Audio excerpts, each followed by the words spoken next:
Okay, let's talk about what everyone's pretending not to see. The rise of Oscar Piastri's Villain Arc. And yeah, I'm calling it. It's earned. Singapore GP 2025 didn't just give us another race, it gave us the moment Oscar finally stopped playing nice. You can dress it up however you want, team tension, race incident, heat of the moment, but nah, this is bigger.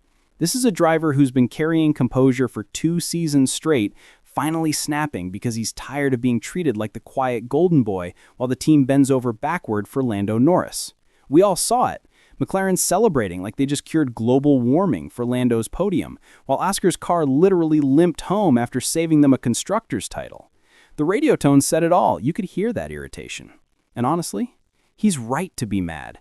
McLaren has this unspoken Lando-first culture. You can feel it in the pit calls, the tire strategies, the PR posts, all that subtle favoritism that slowly chips away at a driver's patience until he stops smiling for the cameras and starts driving with rage. And rage? Rage looks good on Piastri. It's not reckless, it's controlled chaos, that laser-focused, cold-blooded kind of dominance that every F1 villain has before they rewrite history. People forget, this dude is only in his 3rd full season, sitting on more podiums than veterans with a decade under their belts, and yet the internet keeps saying Norris is the face of McLaren. Bro, no.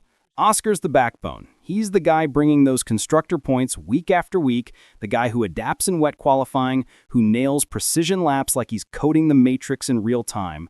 But when he finally dares to challenge the team favorite, suddenly the media narrative flips. He's arrogant, he's emotional, he's cracking. Nah, man, he's evolving. Every hero in motorsport eventually hits that phase where patience stops being a virtue and ambition becomes their whole personality. That's not a fall of Oscar, that's ascension. And Singapore was the spark. You could see it right after that turn 3 contact. Norris squeezes him, and instead of folding, Oscar holds his line, brushes wheels, and refuses to yield. That's not a collision, that's a declaration. It's him saying, I'm done being your second storyline. If you rewatch the footage frame by frame, you'll notice McLaren's strategy guys immediately radio to calm Lando, not Oscar. Classic favoritism energy. And then the team statements afterward, sugarcoating it as a racing incident, while Norris gets defended like he's the royal heir to Woking. But deep down, everyone in the paddock knows Oscar had the pace. Oscar had the rhythm, and if the team had just given him the clean strategy window, he could have challenged Russell and Max straight up. The stats don't lie. 336 points to Lando's 314. Yet somehow, the vibe in that garage still feels like Oscar's auditioning for validation. He doesn't need it anymore. The villain arc isn't about betrayal or ego. It's about liberation. It's the phase where a driver stops chasing love and starts chasing legacy. Remember when people used to boo Max for being too aggressive? Then suddenly he became the standard for dominance? Yeah, that's the blueprint. Piastri's just entering that era. And I love it. Every great story needs a villain, someone who stops apologizing for being elite. That's Oscar now. Cold stare, sharper radio tone, less PR fluff, more a let the lap times talk. You can feel that tension building inside McLaren. Those fake smiles, the awkward post-race hugs. The media might spin it like rivalry, but to me it's poetic symmetry.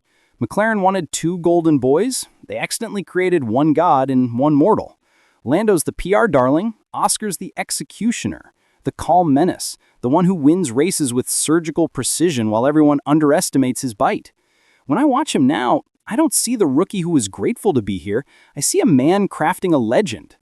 And honestly, if McLaren keeps pushing him aside for brand harmony, don't be shocked when he goes full Anakin Skywalker on them, because every villain arc starts the same way.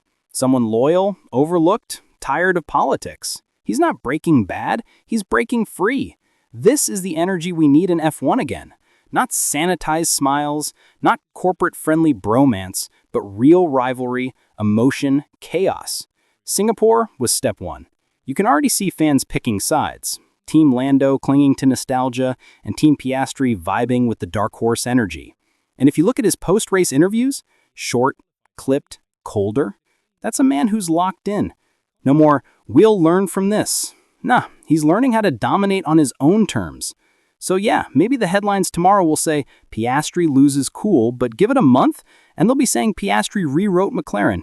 He doesn't need to be the nice guy anymore. Nice guys don't build dynasties. He's carving out his empire, one overtaking maneuver at a time. This villain arc, it's not a meltdown, it's an awakening. Comment what you think about it. Like, share, and subscribe. All the basic things. Thank you. Hasta la vista.